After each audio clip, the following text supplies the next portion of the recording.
이제 시편 115편 1절 이하의 말씀으로 여호와를 의지하고 송축하라라는 제목으로 오늘 은혜를 좀 나누고자 합니다. 역시 그림 한 장 볼까요? 사진이네요. 어떤 교회인지는 정확히 몰라도 찬송하는 또 율동하는 모습이 굉장히 우리의 마음에 감동도 주고 기쁨도 주는 모습입니다. 특별히 우리의 다음 세대라고도 부르고요. 우리 후손들, 자녀들이죠. 찬양하는 모습이 우리의 마음에 기쁨이 되는 것처럼 하나님께서 참 영광 받으신다라고 하는 마음을 주는 그런 사진입니다. 우리 자녀들은 우리 집안의 보배지요. 믿음 가운데 하나님을 찬송하면 얼마나 기쁜 일입니까? 여러분 다시 한번 축복의 말씀을 드립니다. 여러분의 가정도 저렇게 후손들까지 하나님을 찬송하면서 하나님의 놀라운 축복을 누릴 수 있기를 바랍니다.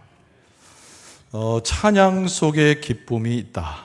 찬양 속에 축복이 있다. 오늘 본문의 말씀에 매우 중요한 주제이기도 합니다. 시편 115편은요, 지난번 113편에서 시작돼서 118편에 이르는 우리가 흔히 말하는 할렐 시편 이렇게 되어 있죠. 하나님을 찬송하는 시편이기도 하고요.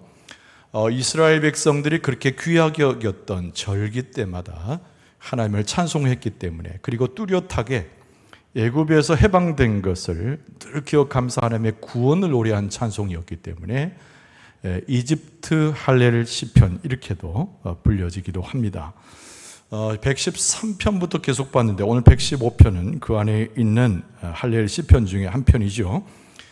그리고 공통적으로는 이 시 전체가 예수님께서 제자들과 함께 십자가에 달리시기 전날 밤에 바로 겟세마네 동산에 올라갈 때 부르셨을 것이라고 예상되는 그런 귀한 시편 찬송이기도 합니다. 예수 그리스도의 영혼은 무엇으로 가득 찼을까요?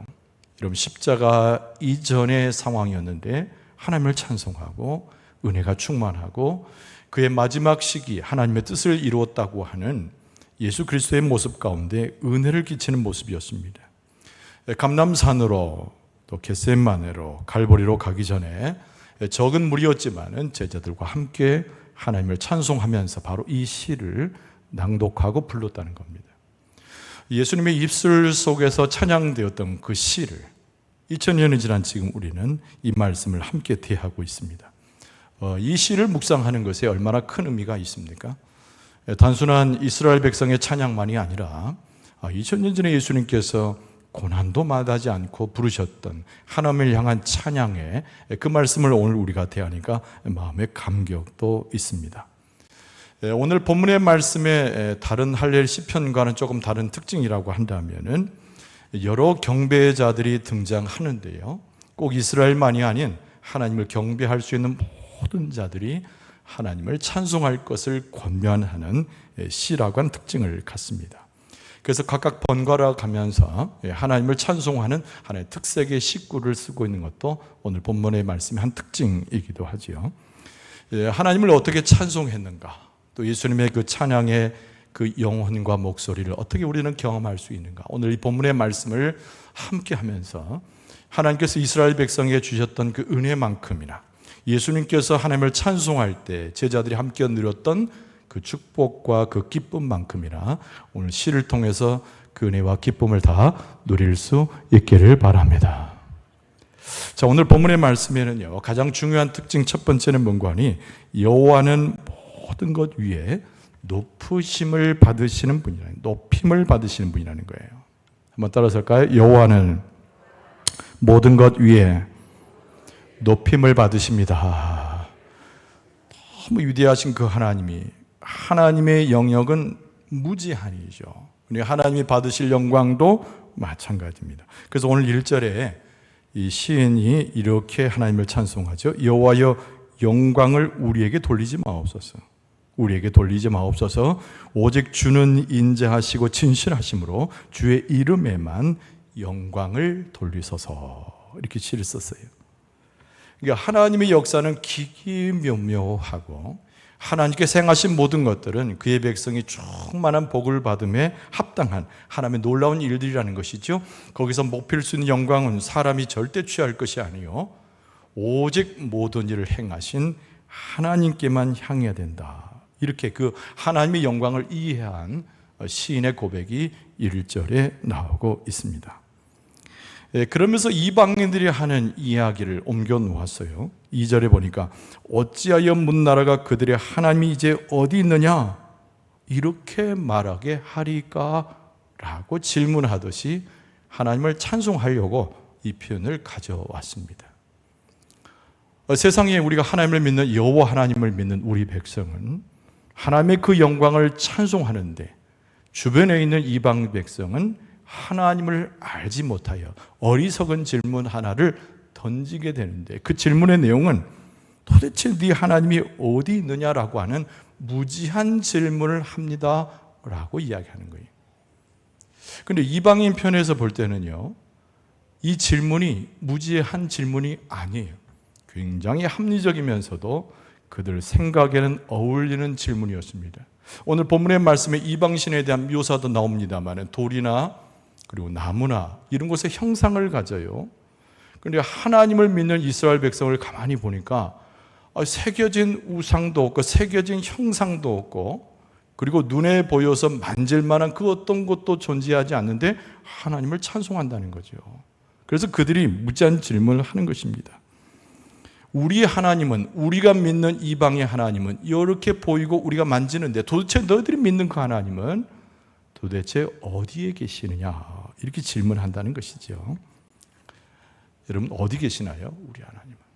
그래서 오늘 본문의 말씀 가운데 이 우매한 질문을 하는 이방인들에게 오늘 시인은 대답을 하고 있습니다. 그러면서 하나님을 찬송할 근거를 찾는 것이죠. 내가 하나님을 찬송할 이유가 여기 있습니다. 하나님은 내게 있어서 이방인들이 이해하지 못하는 우리와 함께하는 은혜의 하나님이요, 우리 눈에 보이지 않지만 놀라운 축복을 가지고 오신 하나님입니다. 이것을 고백하기를 원했어요. 그래서 우리 하나님은 어디에 있는가? 우리 하나님은 하늘에 계신다는 거죠. 그래서 오늘 3절 말씀에 오직 우리 하나님은 하늘에 계셔서 원하시는 모든 것을 행하셨나이다. 할렐루야. 우리가 성경에 보면요, 하나님께서 만드신 것이 제일 먼저 하늘을 만드세요. 물론 이제 빛이 있으라 하셨지만 첫째는 하늘을 만드세요. 그 다음에 땅을 만드십니다. 요한계시록 끝에 보면 새 하늘과 새 땅을 이야기하면서 온 세계 마감의 시대를 말씀하기도 하셨어요. 그러니까 이 하나님의 성품과 그의 역사하심과 하나님의 인도하심을 이해하기 위해서는 이 하늘과 땅이라고 하는 이 개념을 이해해야 되는 거예요. 하나님은 이 땅에 있어서 사람들이 만지고 사람들이 그저 어떤 생각을 할 만한 그런 형태의 하나님이 아니고 이 시인을 고백하는 것은 하나님은 하늘에 계시는 하나님이다. 그런데 이 말씀 속에 우리가 오해하면 안 되겠죠. 그 하늘이라고 하는 것이 우리가 보는 소위 말하는 하늘이 아니기 때문에 그래요. 영어를 꼭 쓰면 sky가 아니라는 얘기입니다. 영어를 꼭 쓰면 heaven이라고 표현하는데 하나님이 계신 그곳 하늘이에요. 땅도 그러면 마찬가지겠죠. 우리가 땅을 딛고 삽니다. 그러나 하나님께서 말씀하시는 땅은 하나님의 역사를 이루는 백성들이 그 사명을 선포하면서 하늘의 하나님의 위대함을 선포하는 장소로서의 땅인 거예요. 그러니까 이방 백성들이 이해할 수가 없는 거죠. 그들은 눈에 보이는 우상을 찾고 그들은 손으로 만져진 그 무엇을 쫓아가지만 우리 하나님은 하늘에 계시고 그 위대한 주권과 역사로 하늘에 계시고 우리는 그 하나님을 찬송하는 가운데 이 땅에 그 하나님을 모시고 있다. 이거 시인의 고백인 것이죠. 그래서 하나님의 뜻이 이 땅에 실현될 때, 하나님의 놀라우신 행한 일들이 기적적으로 내게 경험될 때 땅에 있는 우리들은 그 사명과 하나님의 백성을 인식하면서 하나님을 높이고 찬송하는 거예요. 하나님께서 하늘을 만드시고 땅을 만드시고 주관자로서 역사를 인도하시는 분으로 우리 가운데 축복의 은혜를 더하고 계시는 줄로 믿습니다. 근데 하나님께서 하늘과 땅을 만드셨어요. 하늘에 계신 분인데, 근데 아까 제가 설명한 대로 하늘은 하나님 계신 것이고 땅이라고 하는 것은 하늘이 내려오는 장소의 사명의 장소예요. 근데 하나님께서 누구를 택하셨습니까? 창세기에 보면은 아담을 선택하셨습니다. 그리고 아담에게 말씀하셔요. 생육하고 번성하라 말씀하시면서 아담에게 사명을 주셨는데 에덴 동산이라고 하는 것이 하나님을 섬기는 장소요, 하나님의 뜻이 내려오는 장소요, 하나님이 행하는 장소가 될 때 아담이 그 사명을 감당하기를 원하셨다는 겁니다. 그리고 우리는 잘 아는 대로 아담에게 무엇이 들어왔습니까? 뱀의 유혹을 통해서 죄가 들어왔어요. 그래서 아담은 실패자가 되었습니다. 이 오늘 본문의 말씀을 왜 예수님께서 감람산에 올라갈 때, 겟세마네 동산에 올라갈 때 제자들과 함께 찬송했느냐? 예수님 당신을 계시하고자 하는 의미도 포함되어 있는 겁니다. 아담은 실패자였어요. 하와도 같이 실패자였습니다. 하늘에 있는 하나님의 영광, 하늘에 있는 하나님의 주권을 이 땅에 실어내는 것에 실패했지요. 그러나 제2의 아담이 오셨는데 그분이 바로 예수 그리스도라는 것이죠. 그래서 사도 바울이 고린도전서에 보면은 고린도 교회에 그렇게 말했습니다. 고린도전서 15장 부활장에 21절과 22절에 사망이 한 사람으로 말미암았으니 죽은 자의 부활도 한 사람으로 말미암는도다. 아담 안에서 모든 사람이 죽은 것 같이 그리스도 안에서 모든 사람이 삶을 얻으리라. 할렐루야. 예수님께서 하신 일을 다른 말로 바꾸면 딴 것이 아니라 하늘나라의 일들을 이 땅에 가져오시는 일이에요. 하늘나라의 하나님의 주권과 그 구원의 역사를 이 땅에 실어내는 것이 예수님의 하신 일이었다는 겁니다. 그래서 예수님께서 가르쳐 주신 주기도문에 보면 뜻이 하늘에서 이루어진 것 같이 땅에서도 이루어지리다. 예수님이 그 기도를 가르쳐 주신 이유가 있는 거예요. 여러분, 사도행전은 교회의 시대입니다. 성령을 통해서 예수 그리스도의 후사가 된 사도들과 주의 백성들이 성령의 역사를 따라 그리스도의 복음을 증거한 일들을 기록한 것이 사도행전인데, 사도행전을 딱 요약하면 뭔 내용이냐면 하나님의 나라의 그 하늘의 일을 이 땅 가운데 소개하여 성령의 역사와 하나님의 역사가 나타나도록 교회가 거기서 순종한 이야기가 사도행전 기록이라는 거예요. 그래서 오늘 본문의 말씀에도 보면 시인은 뭐라고 했냐면 16절에 하늘은 여호와의 하늘이라도 땅은 사람에게 주셨도다.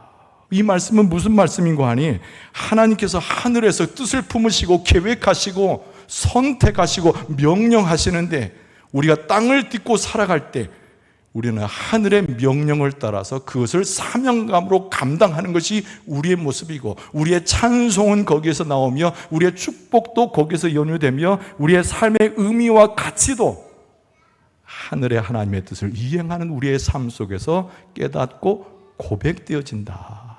할렐루야. 그런 말씀인 거예요. 그러면서 오늘 본문의 말씀에 우상의 이야기를 실은 이유는 우상을 경계할 것을 말씀하는 오늘 본문의 말씀입니다. 여러분 4절 이하에 나옵니다. 그리고 7절까지 이어주는데요. 하나님이 아닌 우상, 하늘과 땅의 그 진리와 하나님의 역사와 전혀 상관이 없는 우상은 어떤 모습인가? 여러분 제가 쭉 읽어드릴게요. 여러분 4절에 보면 그들의 우상들은 은과 금이요 사람이 손으로 만든 것이라. 입이 있어도 말하지 못하며 눈이 있어도 보지 못하며 귀가 있어도 듣지 못하며 코가 있어도 냄새 맡지 못하며 손이 있어도 만지지 못하며 발이 있어도 걷지 못하며 목구멍이 있어도 작은 소리조차 내지 못하느니라. 근데 왜 이 이야기를 하셨을까요? 그 우상들을 경계하라는 거예요. 그 우상을 섬기는 이방 백성들은 그 우상과 똑같이 되어지기 때문에 경계하라는 거예요. 그래서 8절 말씀에 우상들을 만드는 자들과 그것을 의지하는 자들이 다 그와 같으리다. 그게 우상을 섬기는 사람은 하나님을 알지 못하고 세상에 허탄한 것을 쫓아가는 자는 사망에 이르기 때문에 너희들은 하나님을 찬송하고 하늘에 있는 하나님을 섬기는 백성으로 그 우상을 경계하라는 거예요. 이스라엘 백성이 뭘 하고 있습니까? 하나님을 경배하며 찬송하고 있잖아요. 여러분 하나님을 경배하고 찬송하고 하늘에 있는 하나님을 알아보고 그 앞에 엎드려지는 자는 하나님과 같이 하늘의 축복을 받게 될 줄로 믿습니다.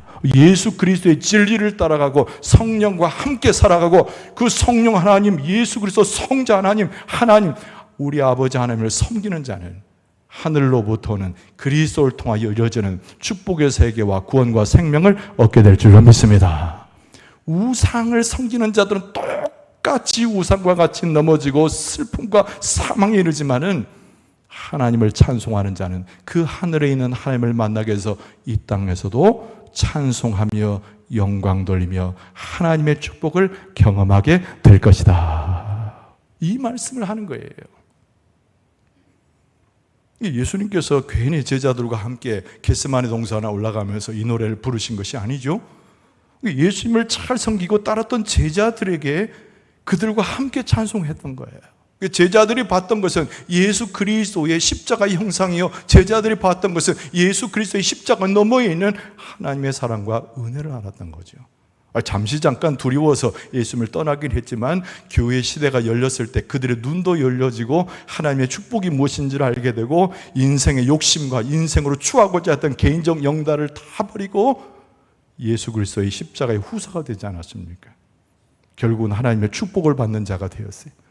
여러분, 우리는 그 사도의 전통을 따라서 교회를 섬기고 예수 그리스도를 섬기고 하나님을 경배하며 하나님을 노래하고 하늘에 있는 하나님의 백성으로서 하나님을 경배할 때 하늘의 축복이 우리의 축복이 될 줄로 믿습니다. 자, 오늘 이 본문의 말씀 가운데 무엇을 이야기하냐면 이스라엘이라는 말이 딱 나와요. 그래서 이스라엘은 축복을 받기 위해서 하나님께서 부른 자들이라는 거예요. 그래서 두 번째 주제인데 한번 따라서 합시다. 이스라엘은 축복을 받기 위해 부르심을 받았습니다. 한 번 더 이해하겠네. 따라서 우리들은 축복을 받기 위해 부르심을 받았습니다. 하나님은 축복하신 분이에요. 할렐루야. 하나님은 은혜를 주시는 분인 줄 믿습니다. 우리와 함께 하시는 분이 믿습니다. 승리하게 하시는 분인 줄 믿습니다.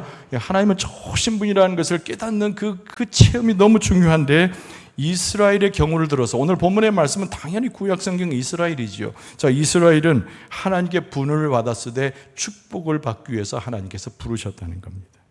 그래서 오늘 9절 말씀에 보면 이스라엘아, 그래서 이스라엘아 여호와를 의지하라. 그는 너의 도움이시요 너의 방패시로다. 여기 보면 이스라엘아 여호와를 의지하라. 이 여호와를 의지하라는 말이 3번 반복됩니다. 9절에도 나오고 10절에도 나오고 11절에도 나오고 여러분 성경책에서 발견되지 못하지만 느낌표가 계속 따라 붙는 거예요. 뭔가를 강조하고 권면하고 명령의 말씀을 주는 느낌표가 우리 책에는 보이지 않지만 다 찍혀져 있는 거예요. 여호와를 의지하라, 여호와를 의지하라, 여호와를 의지하라 3번, 3절에 걸쳐가지고 여호와 하나님을 의지할 것을 요청하고 말씀하는 시인의 권면이 강하게 나타납니다. 이것은 바꿔 말하면 하나님을 전적으로 신뢰하라는 것이죠. 그 하나님의 명령을 받았을 때, 하나님의 음성을 들었을 때 전적으로 여호와를 의지한다는 것은 그 하나님의 음성과 나를 부르시는 그 음성에 순종하여서 철저히 하나님을 신뢰하는 것을 이야기하는 거예요. 오늘 시편을 누가 썼을까? 많은 사람들이 추측하기를 분명히 다윗이 썼을 것으로 추측합니다. 당연한 것이죠. 여러분, 이스라엘 백성의 역사 가운데 믿음의 우리의 선배로서 최고의 인물은 구약 성경에는 다윗을 능가할 자가 없습니다. 다윗이 왜 이렇게 대단한 사람인가? 여러분, 그가 왕으로서 대단한 것이 아니에요. 왕이었음에도 불구하고 오히려 하나님을 나의 주님으로 섬기며 하나님을 철저히 의지했던 믿음의 선배였기 때문에 우리는 그를 위대한 사람으로 보는 겁니다. 얼마나 많은 어려움이 있었습니까? 얼마나 많은 부조리 가운데 시달려 했습니까? 그의 평생 동안 전쟁이 끊이지 않았어요. 그럴 때마다 다윗이 깨달았던 것은 내가 하나님을 의지해야지, 내가 하나님을 철저히 신뢰해야지, 하나님께로부터만 구원이 온다고 하는 그 믿음이 다윗을 철저히 지배했기 때문에 우리가 존경하는 믿음의 선배 중에 최고의 다윗이라는 거예요. 다윗이 이스라엘 백성들에게 오늘 말씀을 권면하는 겁니다. 내가 고난 중에 전쟁 속에 하나님을 의지해서 거기에 승리를 찾았으니 너희들의 삶 가운데 고통받고 어려울 때 너희들도 똑같이 여호와 하나님을 의지하라는 거예요. 여러분, 오늘 살아가는 우리들에게 똑같은 말씀을 주고 있는 것 아니겠습니까? 여러분, 하나님께서 우리에게 무엇을 요청하실까요? 의지하는 믿음이에요. 근데 하나님은 준비되어 있습니다. 여러분, 이걸 기억해야 돼요. 하나님 준비되어 있어요. 뭘 준비돼요? 우리가 의지하고 신뢰하고 하나님을 찬송하고 고난 중에도 하나님의 이름을 부르면 우리 가운데 오시기로 준비되어 있는 줄로 믿습니다. 하나님 다 준비가 되어 있어요. 하나님의 은혜, 하나님의 축복, 하나님의 도우심, 하나님의 능력은 누구에게 준비되냐면 하나님을 의지하는 자에게 준비되는 거예요. 하나님을 신뢰하는 자에게 준비되는 거예요. 하나님을 믿고 하나님의 말씀대로 준행하여 내 지금은 넘어지고 지금은 내가 어려운 고통에 있을지라도 나를 살리시고 구원을 줄 것이라는 믿음으로 찬송하는 자에게 오시기로 준비한 하나님이 찾아오셔서 구원을 주시고 능력을 주시고 우리 가운데 새로운 삶의 원동력을 허락하실 줄로 믿습니다. 그래서 오늘 본문의 말씀에 이 9절 하반절에 뭐라고 되어 있어요? 그는 그랬어요. 하나님을 가르치는 거죠. 그는 너의 도움이시요 너의 방패시로다. 근데 여기 보니까 도움이고 또 하나는 방패라고 썼는데 이 도움은 무엇일까요? 우리의 필요한 모든 것을 공급하신다는 겁니다. 여러분, 전쟁터에 나가서 승리할 수 있는 요인 중에 제일 중요한 게 뭐냐면 이 보급 물자가 끊어지지 않아야 돼요. 아무리 용맹스러운 군사들이 있고 훈련된 자들이 있어도 먹을 것도 없고 전쟁할 수 있는 여력이 없으면 실패하는 겁니다. 우리가 고난에서 헐벗고 굶주리고 어려워도 내 마음이 상해 있어도 세상에 내 모든 것을 채우는 것이 아니라 나의 영원한 도움이 되신 하나님께서 모든 것을 채워서 인도해 주실 줄로 믿습니다. 당연히 방패라고 하는 것은 우리를 보호하는 것이지요. 여러분, 방패는 방어와 안전을 이야기합니다. 여러분, 바로 이 다윗의 시대에 이스라엘 백성들이 처했던 상황은 이 전쟁의 상황으로 항상 열려져 있는 상황이에요. 주변에 있는 적군들이 호시탐탐 노립니다. 이스라엘을 쳐들어옵니다. 언제 전쟁이 일어날지 모르는 공포 속에 있습니다. 그러나 그들을 안전하게 지키는 분이 있는데, 그들을 안전하도록 방패로 한같이 함께 하시는 분이 있는데, 진정한 방패가 되신 여호와 하나님께서 이스라엘 백성을 보호해 주신 줄로 믿습니다. 그 하나님이 우리를 보호하신다는 거예요. 할렐루야. 이 성경 말씀을 보고 이스라엘을 도움을 주시고 방패가 되셨구나, 아무 의미가 없어요. 중요한 것은 오늘을 살아가는 우리도 우리가 찬송하고 감사하고 어려움 속에서 주님을 바라보고 의지할 때 그 이스라엘 백성이 행하셨던 그 하나님의 역사로 지금과 똑같이 우리를 도와주시고 방패로 안전케 하시고 우리를 인도하시는 분이 우리 아버지 하나님이신 줄로 믿습니다. 그러니까 그 고통과 어려움 속에서도, 물리적인 상황에서도 이스라엘 백성들에게 체험할 것을, 그 하나님을 의지할 것을 다윗이 고민하는 것이죠. 그런데 오늘 본문의 말씀 가운데 한번 우리가 생각해 볼 수 있는 것은 이스라엘아 라고 부르는 거예요. 우리가 구약 성경에서 많이 만나기 때문에 그런가 보다 하고 넘어갈 수 있는데 이스라엘아 부르는 거예요. 그런데 시편 115편은요, 그 당시에 있어서 이 국가의 경계가 이렇게 우리처럼 정확하지 않습니다. 이렇게 대충 흘러요. 그 강 너머에는 어떤 부족이 살고 저 산 너머에는 살고, 어떨 때는 우리나라 그 민족 이스라엘 백성이 저리 살다가 다 이방 사람이 살다가 막 그러는 거예요. 이스라엘아라고 부르는 얘기는 하나님의 백성아라고 부르는 것인데, 아브라함의 혈통이 아니더라도 하나님 앞에 나와서 하나님의 백성이 되고자 하는 온 만유의 백성들을 다 지칭하고 있는 겁니다. 그래서 하나님의 백성인 사람, 하나님의 백성이 되기를 원하는 사람, 내가 하나님의 백성인가 아닌가 판단하지 못해도 하나님 앞에 와서 찬송하고 싶고 기도하고 싶고 하나님을 높이고 있는 사람들, 모든 사람을 지칭하는 거예요. 그래서 11절 말씀에 여호와를 경외하는 자들아, 또 이렇게 이야기합니다. 여호와를 경외하는 자들아. 이스라엘 사람들 이스라엘로 딱 지목되지 않았어도, 아브라함의 혈통이라고 딱 지목되지 않았어도 여호와를 높이고 찬송하고 하나님을 경외하는 모든 자들아, 그런 뜻이죠. 그러면서 11절 중반절에 너희는 여호와를 의지하여라. 그는 너희의 도움이시요 너희의 방패시로다. 혹시 여기 앉아 있어도 내가 하나님의 백성인가, 하나님이 나를 기억하실까 의심스러운 사람이 있잖아요. 여러분, 그러나 성령의 은혜 가운데 오늘 예배에 오고 여러분 입술을 열어서 찬송했고 하나님의 자녀가 되어서 축복받기를 원하는 그 심령 속에 하나님께서 너는 나의 자녀다, 나의 경배하는 자다라고 인정하시면서 나를 의지하는, 여호와 하나님을 의지하는 우리의 모습을 보시고 도우시고 방패로한 같이 축복을 주실 줄로 믿습니다. 그러면서 이걸 뭘 또 말하냐면, 여기 이스라엘 백성이 이 찬송을 대하고 이 시를 대할 때 우리 주변에 있는 사람들도, 우리의 혈통이 아니고 우리의 민족이라고 부르지 않는 사람들도 하나님께서 넓은 자비와 그 인내하심으로 품어주고 계시는구나. 우리가 단순히 하나님의, 그 백성의 아브라함의 혈통 그 때문이 아니고 하나님을 경외함 속에서, 하나님을 찬송함 속에서, 그 은혜를 새겨봄 속에서 우리는 자녀가 되고, 이방 백성이라고 일컬어진 사람들조차도 하나님을 경외하면 하나님께서 그들에게 동일한 축복을 주시는구나 깨닫게 하시는 거예요.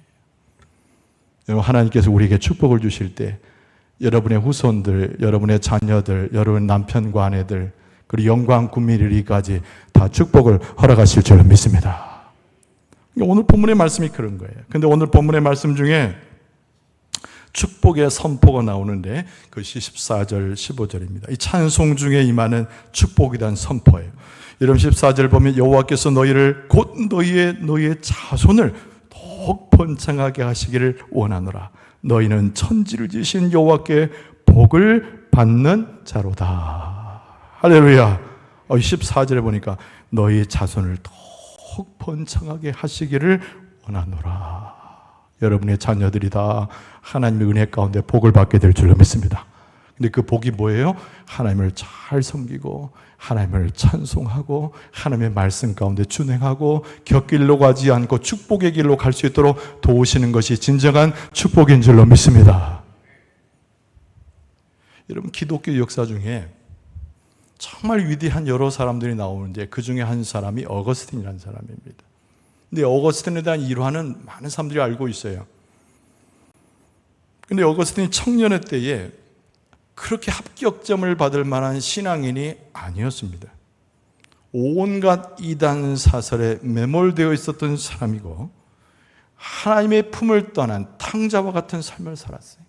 사생자를 낳을 정도로 음란하고 그의 삶 자체가 도덕적으로 타락한 무절제한 사람이었어요. 근데 그의 어머니 모니카라고 하는 인물이 있었는데 이 사람이 그렇게 독실한 그리스도인이었어요. 바로 어거스틴, 청년 어거스틴이 회개하여 하나님 앞에 돌아오기를 맨날 며칠 밤새워서 기도했습니다. 그런데 이 모니카의 마음 가운데는 그래도 확신이 있었어요. 믿음으로 난 내 자녀 어거스틴, 어릴 때 믿음으로 하나님의 말씀으로 가르쳤던 어거스틴, 하나님 앞에 돌아올 것에 대한 확신이 있었어요. 그런데 어머니 눈에 보기에는 여전히 방탕하고 여전히 하나님께 돌아올 줄 모르는 소위 이단에 빠져버린 이상한 아들이었다는 거예요. 근데 기도를 거듭하는데 어느 날이었습니다. 어거스틴이 자기 집 안에 있었던 의자에 우두커니 앉아 있었는데 창 밖에서 이상한 노래소리가 들려요. 어린아이들이 동네에서 놀면서 부르는 노래소리입니다.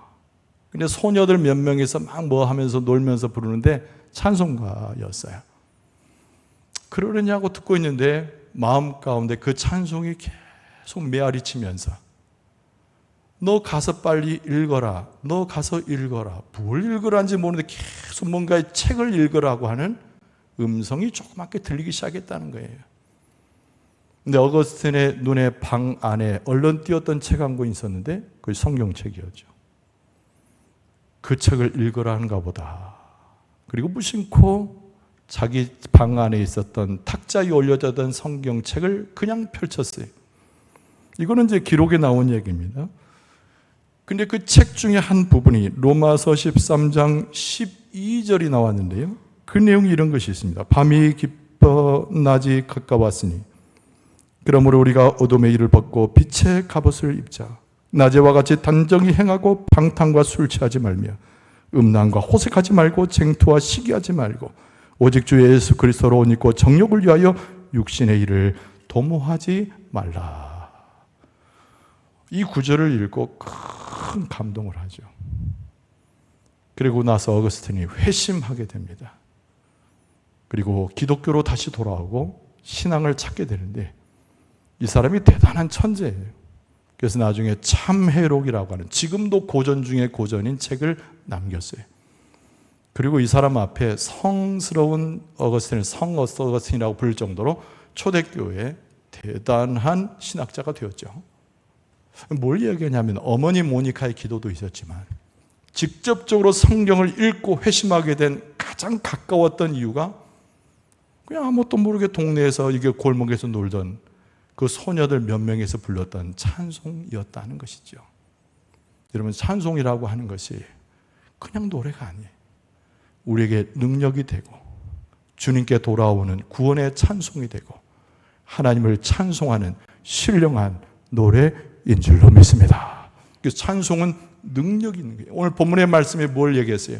찬송은 능력이 있음을 이야기하는 거예요. 찬송하고 하나님을 높이게 될 때 하늘에 있는 하나님이 땅에 오셔서 우리를 구원하시고 축복해 주시는 줄로 믿습니다. 근데 오늘 말씀의 14절에는 찬송하며 너희와 너희의 자손을 더욱 번창하게 하시기를 원하노라 그랬어요. 아비의 찬송이 있고 어미의 찬송이 있고 가정의 찬송이시면 우리 후손들이 하나님 앞에서 거듭나고 새로워지고 주의 일꾼으로 거듭나게 될 줄로 믿습니다. 하나님의 축복을 경험하게 될 줄로 믿습니다. 은혜의 깊이를 더하게 될 줄로 믿습니다. 우리는 날마다 찬송하면서 어떤 인생을 살아야 돼요? 활력 있는 삶을 살아야 돼요. 돈을 많이 벌어서 활력 있는 게 아니에요. 내가 원했던 것을 성취해서 활력 있는 것이 아니에요. 우리가 하나님을 찬송할 때 하나님의 믿음을 새롭게 되고 그 은혜를 그리게 되고 하나님의 말씀 가운데 쫓아가는 영생의 길을 찾을 수 있으니 우리 인생의 활력이 여기에서 나오는 거예요. 여러분, 하나님 앞에 찬송할 수 있는 여러분, 하나님의 은혜를 높일 수 있는 여러분, 여러분의 심령과 삶에 하나님께서 능력을 주시고 활력을 주시는데 찬송 가운데 그 능력과 축복을 허락해 주실 줄 믿습니다. 오늘 본문의 마지막 구절은 결론 말씀이죠. 우리는 이제부터 영원까지 여호와를 송축하리로다. 할렐루야. 할렐루야. 하나님을 의지해야 됩니다. 오늘 시인이 말씀하는 하나님을 의지해야 돼요. 이것은 뭐냐면 우리의 삶의 목적이고 무엇보다도 하나님을 찬송해야죠. 이것이 하나님이 우리를 향한 뜻입니다. 하나님의 뜻이에요. 이곳에 우리 인생의 목적을 이룰 수 있는 길이 열려지고 하나님의 축복이 충만하게 임하게 될 줄로 믿습니다. 그 은혜가 충만할 줄로 믿습니다. 그 능력이 충만할 줄로 믿습니다. 어떤 상황에 처하든지 하늘에 계신 하나님을 찬송하면서 땅에 있는 우리의 사명을 기억하는 가운데 하나님 놀라운 축복을 경험하고 후손들까지 하나님의 은혜를 누릴 수 있는 여러분과 저의 모습 되어줄 수 있기를 주의 이름으로 축원합니다.